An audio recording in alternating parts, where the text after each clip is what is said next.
الحمد لله نحمده ونستعينه ونستغفره ونؤمن به ونتوكل عليه ونعوذ بالله من شرور أنفسنا ومن سيئات أعمالنا من يهده الله فلا مضل له ومن يضلله فلا هادي له ونشهد أن لا إله إلا الله وحده لا شريك له وأكبره تكبيرا أما بعد قال الله تبارك وتعالى في القرآن المجيد والفرقان الحميد أعوذ بالله من الشيطان الرجيم بسم الله الرحمن الرحيم شهر رمضان الذي أنزل فيه القرآن هدى للناس وبينات من الهدى والفرقان إلى آخر الآية صدق الله العظيم وقال النبي صلى الله عليه وسلم القرآن حجة لك أو عليك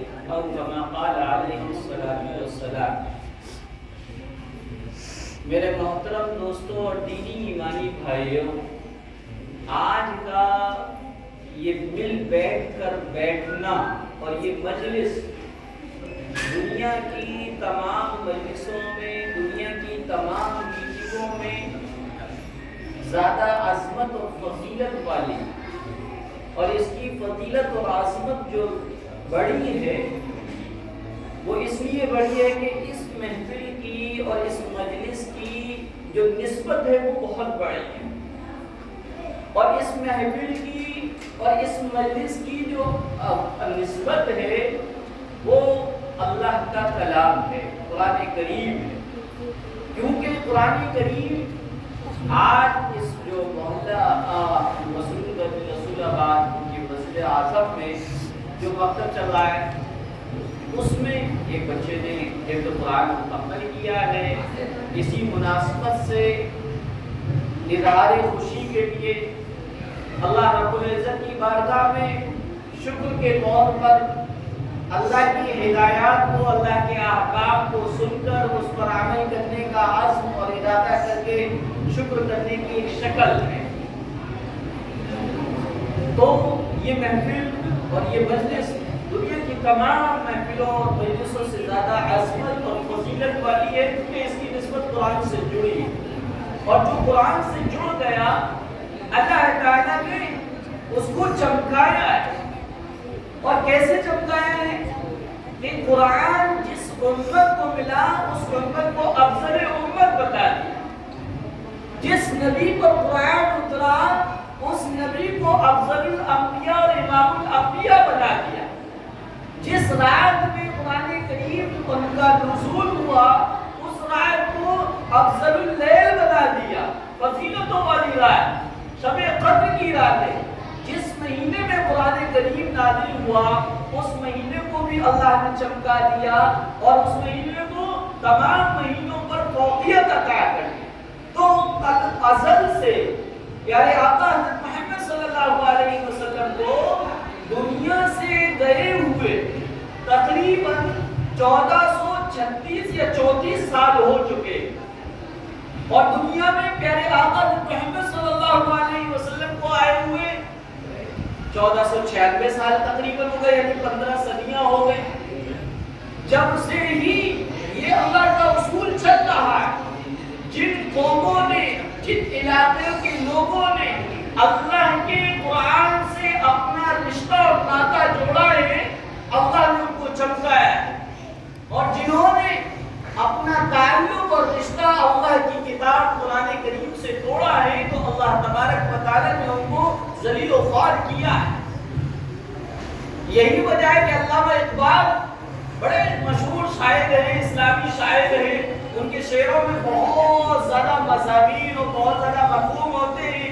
ان کا ایک شعر ہے، وہ معزز کے زمانے میں مسلمان ہو کر ہم خوار ہوئے تارک قرآن ہو کر ہم ذلیل و برباد ہو گئے صرف قرآن کریم سے اپنا رشتہ ناطہ توڑنے کی وجہ سے. کیوں؟ کیونکہ اللہ تبارک و تعالیٰ کے کلام اللہ کی کتاب ہے، اللہ کا کلام ہے، اور اللہ ہمیشہ رہنے والا ہے. اللہ کا کلام بھی ہمیشہ رہنے والا ہے، اور جو ہمیشہ رہنے والوں سے اپنا تعلق جوڑ لیتا ہے تو اللہ تبارک و تعالیٰ ان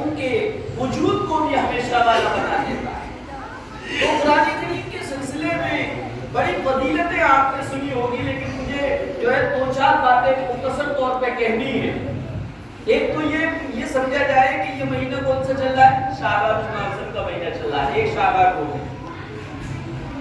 یہ مہینہ بڑی برکتوں والا ہے۔ اس مہینے کی جو 14ویں رات آتی ہے، جو تقریباً 7 مارچ کو پڑے گی، جسے شب برأت کہتے ہیں، اس مہینے میں قرآن کریم کے نزول کے فیصلے کیے گئے۔ ایک روایت میں یہ ہے کہ قرآن کریم 7ویں آسمان پر لوح محفوظ سے جو ہے آسمان دنیا یعنی پہلے آسمان پر آ گیا، اور پھر پہلے آسمان سے پیارے آقا محمد صلی اللہ علیہ وسلم کی سینہ انور پر جیسی ضرورت ہوئی، کبھی ایک آیت، کبھی 5 آیت، کبھی 1 سورت، کبھی 2 سورت، جیسی ضرورت ہوتی گئی تو پہلے آسمان سے پیارے آقا محمد صلی اللہ علیہ وسلم کے سینہ انور پر جو قرآن کریم کا نزول ہوا ہے وہ شب قدر میں ہوا۔ شب برات میں فیصلہ کیا گیا، اور شب قدر یعنی رمضان کی 5 راتیں 21، 23، 25، 27، 29، اس میں اس فیصلے پر عمل کیا ہے۔ تو یہ قرآن کریم بڑی کیا ہے عظمت والی چیز ہے۔ اس مہینے میں نازل ہونے کا فیصلہ کیا گیا، رمضان میں اتارا گیا۔ یہی وجہ ہے قرآن کریم کی سورہ بقرہ جو میں نے پڑھی اس کا ترجمہ یہ ہے، شہر رمضان الذی انزل فیہ القرآن، وہ رمضان کا مہینہ جس میں قرآن کریم اتارا ہے۔ یہ قرآن کریم جو ہے اس میں انسانوں کی رشد و ہدایت ہے، اس میں قرآن کریم میں انسانوں کے لیے گائیڈنگ کے طریقے بتائے گئے ہیں اور ہدایت بتائی گئی ہے۔ اور یہ انسانوں کے لیے میں کیوں کہہ رہا ہوں؟ کیونکہ آج ذہنی طور پر ہم نے سمجھ لیا کہ قرآن مسلمانوں کی کتاب ہے، حضرت محمد صلی اللہ علیہ وسلم مسلمانوں کے نبی، اللہ مسلمانوں کا ہے، یہ سمجھ لیا گیا۔ حالانکہ اللہ نے اپنے بارے میں کیا فرمایا؟ رب الناس، قل اعوذ برب الناس۔ ناس کے معنی عربی میں لوگوں کے آتے ہیں۔ ہم تو ایک وہ سمجھتے ہیں کہ ناس سے مراد ناس ہو جانا، برباد ہو جانا، یہ ہماری اردو زبان میں تو ہو سکتے ہیں یہ معنی، لیکن عربی زبان میں جو ناس آتا ہے اس کے معنی لوگ، انسان۔ تو اللہ نے اپنے بارے میں فرمایا رب الناس، میں تمام انسانوں کا رب ہوں، اور قرآن کے بارے میں فرمایا ہدی للناس، کہ یہ کتاب جو ہے تمام انسانیت کی گائیڈنگ کے لیے۔ اور رسول اللہ صلی اللہ علیہ وسلم کے بارے میں فرمایا کہ یہ جو پیارے آقا جمی بشیرا و نذیرا للناس جمیعا، کہ آپ پیارے آقا محمد صلی اللہ علیہ وسلم تمام لوگوں کے نبی ہیں، اور جو امت، اس امت کو بھی تمام لوگوں کے لیے بنایا۔ فرمایا کنتم خیر امت اخرجت للناس، کہ تم سب سے بہترین امت ہو، تمہیں لوگوں کے لیے پیدا کیا گیا۔ کیوں؟ اس لیے کہ تأمرون بالمعروف وتنہون عن المنکر، کہ تم لوگوں کو بھلی باتوں کا حکم دو، بری باتوں سے ان کو روکو۔ تو رب بھی سب لوگوں کا، قرآن کریم رب کی کتاب قرآن وہ بھی تمام انسانیت کی، اور محبوب سبحانی امام الانبیاء تاجدار مدینہ سرکار دو عالم صلی اللہ علیہ وسلم بھی تمام انسانوں کے نبی۔ ہاں البتہ یہ ہے کہ جس نے پیارے آقا محمد صلی اللہ علیہ وسلم کی آواز پر یا ایھا الناس قولوا لا الہ الا اللہ تفلحوا، جب پیارے آقا نے یہ آواز لگائی کہ اے لوگو لا الہ الا اللہ پڑھ لو اور تم کامیاب ہو جاؤ گے۔ ایک حدیث میں آیا ہے کہ پیارے آقا نے فرمایا من قال لا الہ الا اللہ دخل فی حصنی، کہ جس نے لا الہ الا اللہ محمد رسول اللہ پڑھ لیا وہ میرے قلعہ میں داخل ہو گیا۔ تو انسانوں میں سے ایک جماعت، ایک گروہ وہ ہے جس نے پیارے آقا محمد صلی اللہ علیہ وسلم کی دعوت پر لبیک کہا، آپ کو نبی مانا، تو وہ امت مستجابہ کہلائی، یعنی دعوت کو قبول کرنے والی، پیارے آقا کی مشن کو قبول کر کر اس پر مر مٹنے والی امت کو امت مستجابہ کہتے ہیں۔ اور آپ کی امت کا ایک گروہ، ایک جماعت وہ تھی جس کو دعوت دینی تھی، جس کو بتانا تھا کہ تمہارا رب، پوری کائنات کا رب ایک اللہ ہے، ایک مالک ہے، اسے امت دعویٰ کہتے ہیں۔ تو پھر پتہ یہ چلا کہ یہ قرآن تمام لوگوں کی ہدایت نہیں ہے۔ اب اس میں ہدایت کیسی ہے؟ ہدایت کے معنی ہے راستہ دکھلانا۔ لیکن اور اسی کو ہم مانگتے بھی، دیکھیے ہر نماز میں لا صلاۃ الا بفاتحۃ الکتاب، کوئی نماز بغیر سورہ فاتحہ کے نہیں ہوتی ہے۔ ہاں سوائے ایک جگہ کے، آپ امام کے پیچھے نماز پڑھ رہے ہیں تو آپ کو قطعاً کچھ پڑھنے کی ضرورت نہیں، سبحانہ پڑھ کے آپ خاموش ہو جائیے، نہ الحمد پڑھیں گے نہ کوئی اور سورت پڑھیں گے۔ کیوں؟ کیونکہ قرآن کریم میں اس میں کہا گیا وَإِذَا قُرِئَ الْقُرْآنُ فَاسْتَمِعُوا لَهُ وَأَنصِتُوا لَعَلَّكُمْ تُرْحَمُونَ، جب قرآن کریم پڑھا جائے تو خاموش رہو، غور سے سنو۔ جماعت سے پڑھتے ہیں، ایک فجر تھی، ایک مغرب تھی، ایک عشاء تھی، اس میں امام صاحب زور سے تلاوت کرتے ہیں، اس لیے دونوں حکم میں خاموش بھی رہنا ہے اور غور سے سننا بھی ہے، کیونکہ قرآن کریم امام صاحب پڑھ رہے۔ دو نمازیں ایسی ہیں جس میں امام صاحب زور سے نہیں پڑھتے، پڑھتے تو ہیں لیکن آہستہ پڑھتے ہیں۔ کہ بھئی کیوں پڑھتے؟ اس کا جواب یہ کہ پیارے آقا ایسے ہی پڑھا کرتے تھے، اور پیارے آقا نے فرمایا صلو کما رأیتمونی اصلی، کہ تم ایسے نماز پڑھو جیسے تم مجھے نماز پڑھتے ہوئے دیکھتے ہو۔ اب سوال اٹھتا ہے کہ ہم نے تو پیارے آقا کو دیکھا ہی نہیں، ہماری گناہ گار آنکھوں نے پیارے آقا کا دیدار نہیں کیا۔ جس کو خواب میں دیدار ہو جائے بڑا ہی خوش نصیب ہوتا ہے، اور پیارے آقا کا خواب میں دیدار ہو جائے گا یہ حق ہے، کیونکہ پیارے آقا نے فرمایا من رآنی بالمنام فقد رآنی، جس نے خواب میں مجھے دیکھا اس نے واقعی مجھے دیکھا۔ اس کی وجہ کیا ہے؟ اس کی وجہ یہ ہے کہ اللہ کے رسول نے فرمایا کہ شیطان ہر ایک شخص کی شکل کو دھار سکتا ہے، ہر ایک کے روپ میں آ سکتا ہے، لیکن اس کو یہ قدرت اور یہ طاقت نہیں کہ وہ پیارے آقا حضرت محمد صلی اللہ علیہ وسلم کے روپ اور شکل میں نہیں آ سکتا۔ وہ جو بھی کوئی خوش نصیب پیارے آقا کا دیدار خواب میں کر لیتا ہے تو حقیقت یہ کہ اس نے واقعی پیارے آقا کا دیدار کیا ہے، کیونکہ شیطان کو اس میں دخل نہیں۔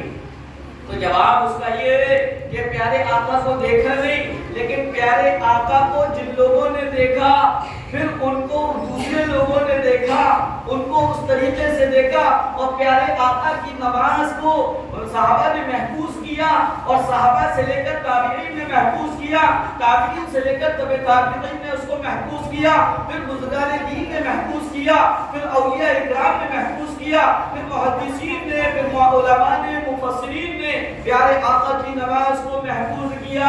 ہمارے سامنے حدیثیں آئی، صحابہ کے عمل آئے کہ پیارے آقا ایسے نماز پڑھتے تھے، اس لیے ہم بھی نماز پڑھتے ہیں۔ تو دو نمازیں ایسی ہیں جس میں امام صاحب زور سے قرات نہیں کرتے، ان نمازوں کو سری نماز کہتے ہیں۔ عام طور پر لفظ سر جب بولا جاتا ہے تو چھوٹے چھوٹے بچوں کے بھی مسکراہٹ چہروں پہ آ جاتی ہے، پانچواں کلمہ پڑھ رہے ہوتے ہیں استغفر اللہ ربی من کل ذنب اذنبت عمدا او خطا سرا، بس جیسی کا سرا بڑی مسکراہٹ آ گئی۔ ارے وہ سرن جو ہماری اردو زبان میں ایک کسی کا ہاف مائنڈ ہو، کسی کا اسکرو ڈھیلا ہو، کوئی پاگل ہے اس کو کہتے ہیں سری ہے، یہ سرن ہے، لیکن عربی میں وہ سرن نہیں۔ عربی میں سرن کے معنی آتے ہیں آہستہ سے، چھپا ہوا، مخفی۔ تو 5 نمازوں میں 3 نمازیں جہری ہیں، جہر کے معنی آتے ہیں جس میں بآواز بلند قرآن کریم پڑھا جاتا ہے، وہ فجر ہے، وہ مغرب ہے، وہ عشاء ہے، ان تینوں نمازوں کو جہری کہتے ہیں۔ 2 نمازیں سری ہیں، ظہر اور عصر، ان کو سری اس لیے کہتے ہیں کیونکہ اس میں امام صاحب قرات تو کرتے ہیں لیکن آہستہ سے قرات کرتے ہیں۔ اب کیوں کرتے ہیں؟ ایک تو جواب یہ کہ اللہ کے رسول صلی اللہ علیہ وسلم نے اپنے یاروں کو، اصحاب کو ایسے ہی پڑھایا کہ آپ نے فجر میں قرات کی اور مغرب میں قرات کی، عشاء میں قرات کی، ظہر میں اور عصر میں آہستہ سے قرات کی۔ دوسرا عقلی طور پہ آپ سمجھ لیجیے گا، قرآن کریم کا ادب یہ ہے کہ اس کو جب پڑھا جائے تو غور سے سنا جائے، خاموش رہا جائے. اور 3 وقت ایسے ہیں جو سکون کے ہوتے ہیں. انسان کی طبیعت میں اطمینان ہوتا ہے، سکون ہوتا ہے. ایک کون سا وقت ہوتا ہے؟ وہ فجر کا ہوتا ہے.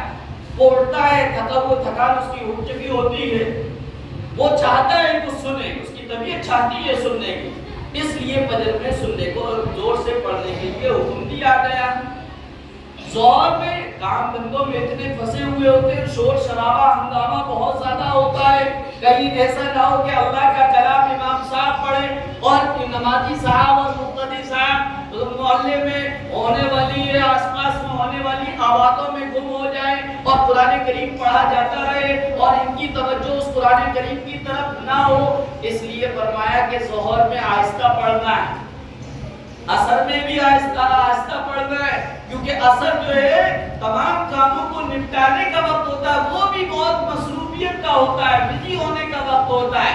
اس لیے عصر اور ظہر میں آہستہ سے قرات رکھی گئی. اب آپ کہیں گے کہ دن میں تو ظہر جمعہ بھی ہوتا ہے، دن میں تو عید بھی ہوتی ہے، پھر جمعے میں زور سے کیوں پڑھا جاتا ہے، پھر عید میں زور سے کیوں پڑھا جاتا ہے؟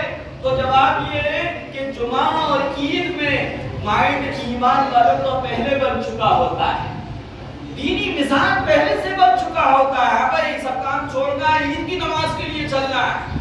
جمعے میں ہاں بھائی سب کچھ چلنا ہے، عید کی نماز کے لیے ہمیں جانا ہے اور جمعے کی نماز پڑھنا ہے. اللہ بھلا کرے، کبھی کبھی جو ہے علم نصاب کا بھی بنتا ہے. پہلے بہت پہلے ایک بات چلتی تھی کہ جس نے 3 جمعہ چھوڑ دیے گویا کہ وہ اسلام سے نکل جاتا ہے. تو کارخانے میں جو بھی بھائی کام کرا کرتے تھے تو وہ 2 جمعے تو کام کر لیا کرتے تھے، تیسرا جمعہ آتا تھا وہ کام کی چھٹی کرتے تھے اور جمعہ ضرور پڑھتے تھے. لیکن جب حدیث کا مطلب سامنے علماء نے بتایا کہ من ترک الصلاۃ من ترک الجمعہ، جس نے جمعہ کو چھوڑا، سلاستن 3 جمعہ کو چھوڑا، فقط کفر، اس نے کفر کیا. یعنی کوئی کافر تو نہیں ہوتا لیکن اس نے بہت بڑا گناہ کیا. جب حدیث کی تشریح آئی تو پھر جو ہے اب ایک بھی جمعے کی چھٹی نہیں، بس 3 اور جمعے میں جو ہے کام ہو رہا ہے، جمعے کی اہمیت نکل چکی ہے. تو جواب یہ کہ جمعہ اور عید میں ذہن بنا ہوا ہوتا ہے. تو بہرحال ظہر اور عصر میں امام صاحب پڑھتے ہیں تو اب وہاں پر حکم ہے کہ اب خاموش رہنا ہے. غور سے تو سن ہی نہیں سکتے کیونکہ زور سے پڑھا ہی نہیں جا رہا، یا تو خاموشی سے تو کیا ہے خاموش رہنا ہے. تو امام کے پیچھے چاہے وہ ظہر ہو، عصر ہو، مغرب ہو، عشاء ہو، فجر ہو، مقتدی کو کوئی چیز نہیں پڑھنی، نہ سورہ فاتحہ پڑھنی، نہ کوئی سورت پڑھنی. ہاں امام کے ساتھ اللہ اکبر کہیے تو جو ہے صرف سبحانہ پڑھ کے خاموش ہو جائے اور امام جو قرات کر رہا ہے اس کو کرے. یہ قرآن کا ادب ہے. تو قرآن کریم کے بارے میں بتایا کہ قرآن کی ہدایت ہے. ہدایت کے معنی ہے راستہ دکھلانا. ہم دیکھیے اس راستے کو مانگتے اللہ سے، اہدنا الصراط المستقیم، اے اللہ سیدھا راستہ دکھلا دے، اے اللہ سیدھا راستے پر چلا دے. ہدایت کے ایک معنی راستہ دکھانا اور ایک معنی منزل پر پہنچا دینا. آپ سے کسی نے کہا بھائی مجھے وہاں جانا ہے سنجے گاندھی اسکول پر، تو آپ نے کہا یہاں سے لوٹ پھر ایک جو گلی ہے اور وہ گلی جو سیدھے نکل جانا، وہ گلی جہاں ختم ہو وہاں پر سیدھے تو آپ کو سنجے گاندھی اسکول نظر آ جائے گا. یہ بھی ہدایت اور گائیڈ ہے. دوسرا ہدایت کے دوسرے معنی منزل پر پہنچا دینا. آپ سے کسی نے کہا بھائی سنجے گاندھی اسکول کا ہے، انہوں نے کہا چلو میرے ساتھ چلو، میں بھی ادھر ہی جا رہا ہوں، میں آپ کو وہاں چھوڑ دوں. بتائیے پہلے والے میں راستہ گم ہو جانے کا اندیشہ ہے، ہو سکتا ہے وہ اس والی گلی میں نہ جا کے دوسری گلی میں گھس جائے. لیکن جو دوسرا طریقہ ہے کہ آپ نے ہاتھ پکڑا اور اس کو سنجے گاندھی کے گیٹ پر چھوڑ دیا، اس میں کوئی گمراہ نہیں ہوگا. تو ہم جو مانگتے ہیں وہ اللہ سے ہی مانگتے ہیں، اہدنا الصراط المستقیم، اے اللہ میں سیدھے راستے پر چلا دے، ہاتھ پکڑ کر چلا دے. کیونکہ راستہ تو نبیوں نے بھی بتائے، نبی جتنے آئے انہوں نے یہی بتایا کہ یہ کرو یہ نہ کرو. تو اب ہم اللہ سے مانگ رہے ہیں کیونکہ اللہ کی شان ہے ایسی کہ اللہ ہاتھ پکڑ کر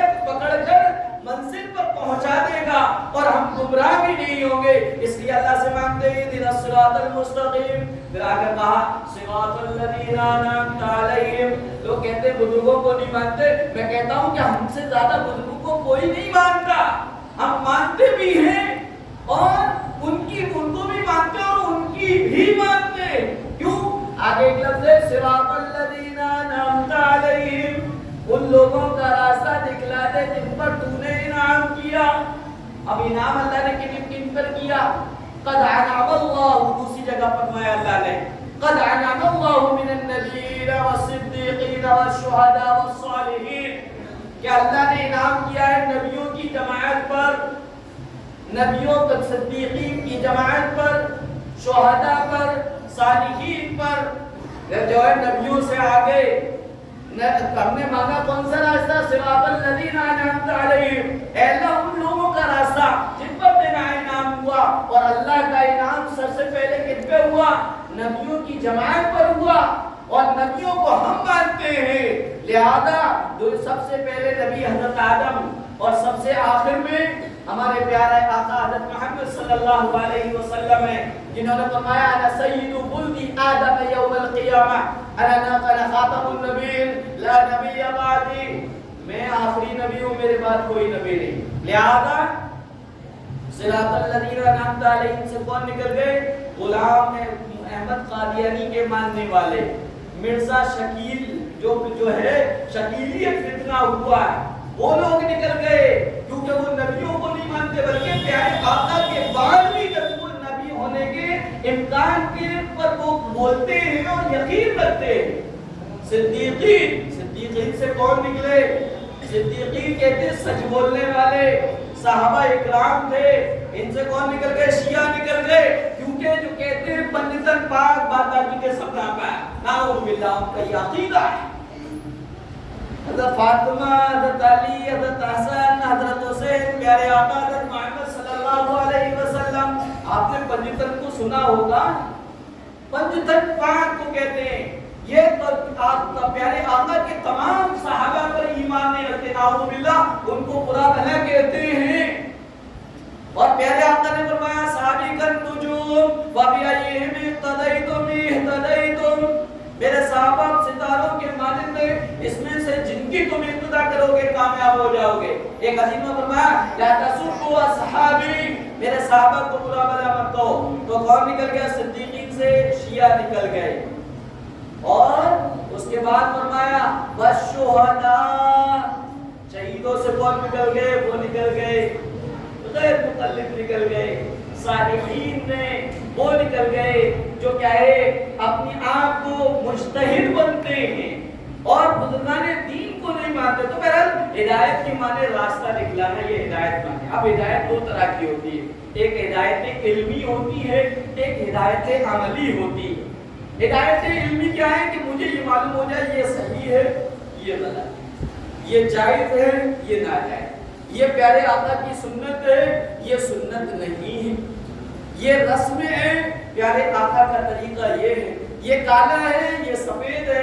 اسے کہتے ہیں ہدایت علمی. اور دوسرا آتا ہے ہدایت عملی. عملی طور پر میری کیا رہنمائی ہو جائے, میرا عمل صحیح ہو جائے.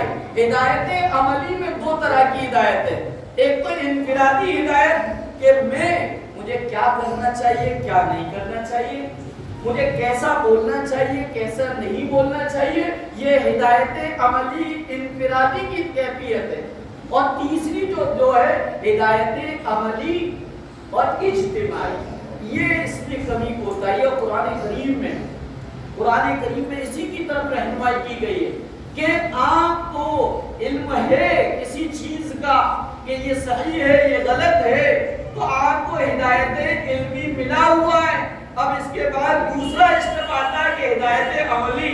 ہم سب کو الحمدللہ قرآن کریم سمجھے ہوئے, نہیں سمجھے ہوئے تو علماء سے جمعے کی تقاریر میں سمجھ لیا ہے.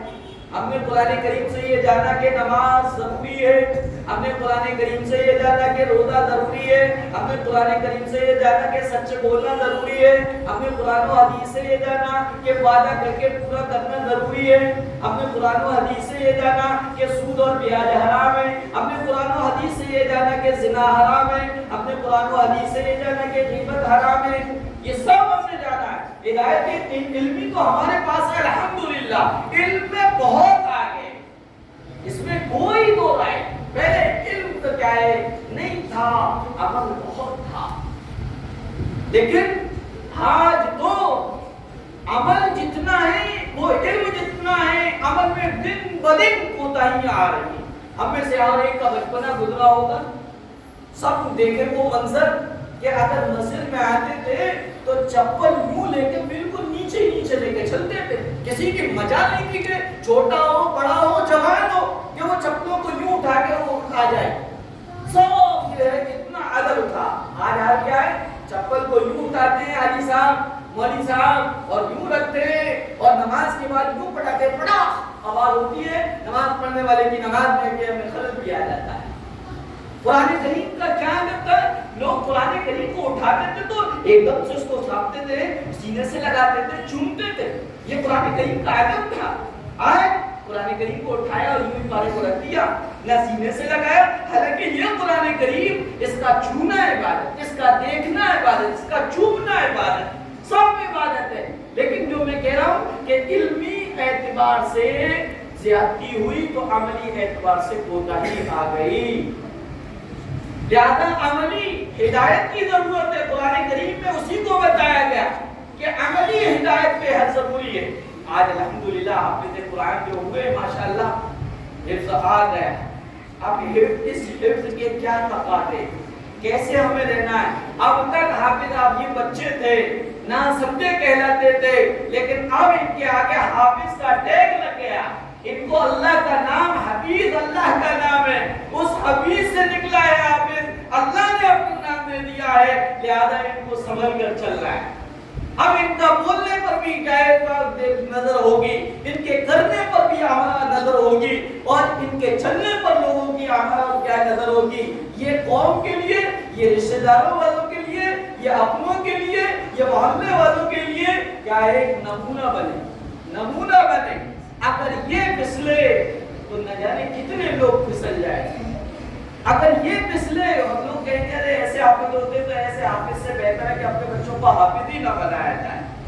اس لیے حافظ صاحب کی ذمہ داری ہے کہ عملی محنت میں آئے, اور حافظ ہو گئے الحمدللہ تو اب پڑھائی کو آگے جاری رکھیں. اگر آپ آگے جاری نہیں رکھ سکتے تو اپنے آپ کو جماعت کے کام سے جوڑ لیجیے گا. میں جو یہ مجسمہ نظر آ رہا ہوں یہ جماعت کے کام کی برکت ہے. امیر صاحب بہرحال میں بہت چھوٹا سا بچہ سا تھا, چلہ لگا رہا تھا اپنے ابا کے ساتھ, اور جب میں چھوٹا سا تھا تو نماز جب پڑھتا تھا تو الحمدو اور سنتے زور سے پڑھتا تھا. مجھے معلوم ہی نہیں ہوتا تھا, لیکن لوگ باقی کہتے تھے کہ یہ بچہ ہے کیا ہے, سب کی نمازیں خراب کرتا تھا. جی. تو اس وقت ایک حکیم صاحب تھے آٹا بارہ بنگی کے پاس, انہوں نے ابا کو مشورہ دیا کہ اس کو عالم بنائیے, آپ اس کو پڑھائیے, یہ بچہ جو ہے وہ. پھر بہرحال میں اس کی برکت سے اس لائن میں آئے. تو جو حافظ ہوئے وہ اگر اپنی پڑھائی کو آگے جاری رکھنا چاہے, وسائل ہوں تو پڑھائی آگے جاری رکھے, عالم بنے, مفتی بنے. اگر وہ پڑھائی کو آگے جاری نہیں رکھ سکتے, دنیا میں اور دنیاوی اعتبار سے, کاروباری اعتبار سے اسٹرانگ ہونا چاہتے ہیں, کاروبار کرنا چاہتے ہیں, تو کاروبار بھی دین ہے, نماز پڑھنا ہی دین نہیں ہے بھائی. ہر پوری زندگی وہ پیارے آقا کے طریقے کے مطابق گزارا جائے تو وہ دین بن جائے گا. میں کیلے بیچتا ہوں, اور اگر میں کیلے بیچنے میں مانو تو دیانت کا خیال رکھوں تو بہت بڑی عبادت, اتنی بڑی عبادت کہ پیارے آقا نے فرمایا التاجر الصدوق مع النبیین والصدیقین, کہ سچا تاجر اور سچا بزنس مین, سچا بیوپاری پیارے آقا حضرت محمد صلی اللہ علیہ وسلم اور دیگر نبیوں کے ساتھ قیامت میں کھڑا ہوگا. حالانکہ نمازی کے بارے میں نہیں بتایا کہ نمازی نبیوں کے ساتھ کھڑے ہوں گے, بلکہ بتایا سچا امانت دار, لوگوں کے ساتھ اچھا معاملہ کرنے والا تاجر اور بزنس مین جو ہے نبیوں کے ساتھ کل قیامت میں کھڑا ہوگا. تو اگر بزنس کرنا چاہتے ہیں تو اچھی بات ہے, لیکن اپنے حفظ کو باقی رکھنا ہے, اپنی عملی زندگی کو باقی رکھنا ہے, تو اس کام سے جڑ جائے. ہفتہ واری جو بھی مسجد کا وہ ہو, روزانے کے یا ہفتہ واری جو بھی عمل ہو اس میں جڑ جائیں. یہ جو ہے قرآن کریم کی حفاظت کا طریقہ, کیونکہ قرآن کریم کا جہاں پر حفظ کرنا بڑی فضیلت کی بات ہے، وہیں قرآن کریم کو حفظ کر کے بھول جانا بڑی وعیدیں ہیں، بڑی سزائیں سنائی گئی ہیں۔ میں تو خیر حافظ نہیں ہوں، اللہ تعالیٰ نے یہ نعمت مجھے نہیں دی، لیکن بڑے ہی خوش نصیب ہیں وہ ماں باپ جن کے بیٹے حافظ قرآن ہو جاتے ہیں۔ لیکن اس خوش نصیبی میں چار چاند اس طریقے سے لگائیے کہ آپ نے جتنی محنت ان کو حفظ کرانے میں لگائی ہے، اس سے کہیں زیادہ ان کے حفظ کو باقی رکھنے کے لیے محنت کیجیے گا، ان سے روزانہ پڑھوائیے گا۔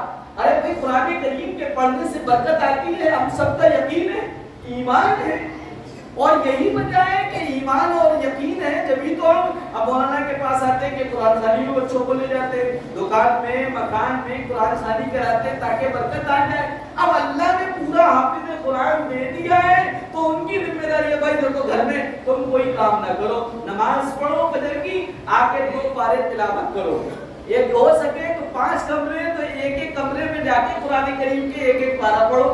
تو جو حافظ قرآن ایک دن میں 5 یا 2 پارے پڑھے گا تو میں سمجھتا ہوں کہ وہ کبھی بھول نہیں سکتا۔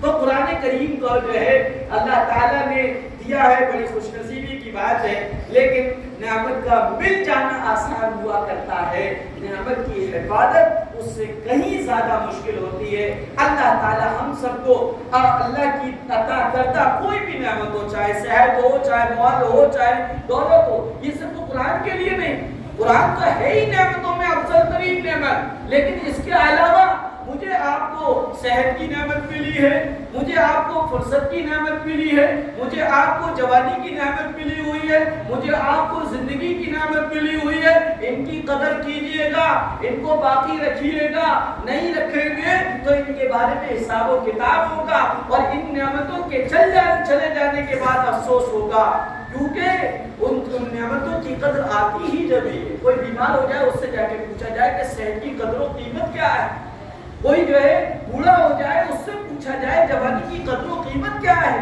اس لیے جو نعمت ہمیں ملی ہے وہ اللہ کا فضل سمجھے، اس پر شکر ادا کریں اور اس نعمت کو صحیح طور پر استعمال کریں اور اس پر اللہ سے استقامت کی دعا کریں۔ اللہ تعالی ہم سب کو عمل کی توفیق عطا فرمائے۔ اب ہمارے مخدوم و مکرم ہم سب کے بڑے آ چکے